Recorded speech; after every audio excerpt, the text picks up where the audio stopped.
Ultimo Press and Wavesound Audiobooks presents an unabridged recording of Bound to Happen by Jonathon Shannon, narrated by Matthew Predny and Sonya Kerr.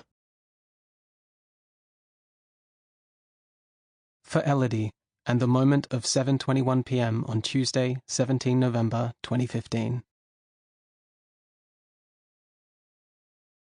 Moment of tangency, a fleeting glimpse of what might have been.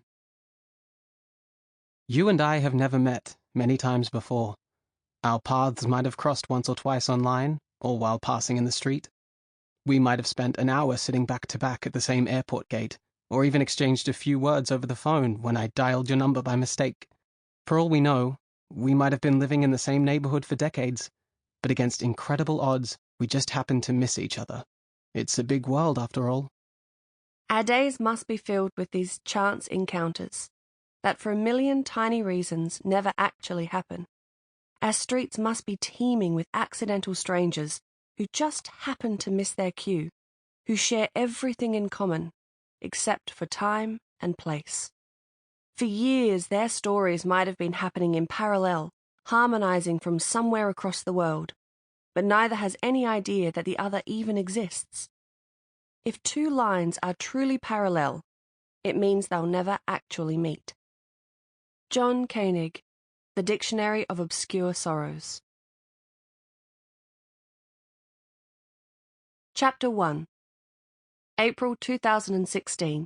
The First Moment. It is not in the stars to hold our destiny, but in ourselves, the Vice-Chancellor said, gazing over the lectern at the hundreds of students seated before him.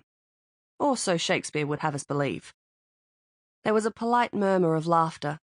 Sophie Collins glanced around the University of Sydney's sandstone hall, filled with students in black graduation robes edged with amber silk, denoting the Faculty of Science.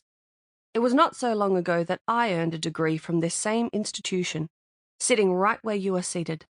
I was young and impatient then, as perhaps you are young and impatient now. The Vice-Chancellor smiled gently down at them.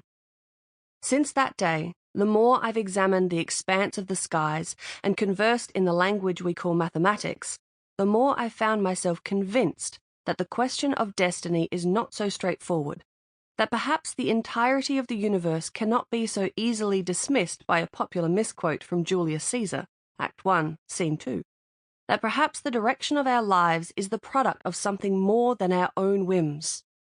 There was no laughter now. Sophie saw several students tighten their grip on their diplomas, fearing the wrong reaction would see them rent. Sample complete. Ready to continue?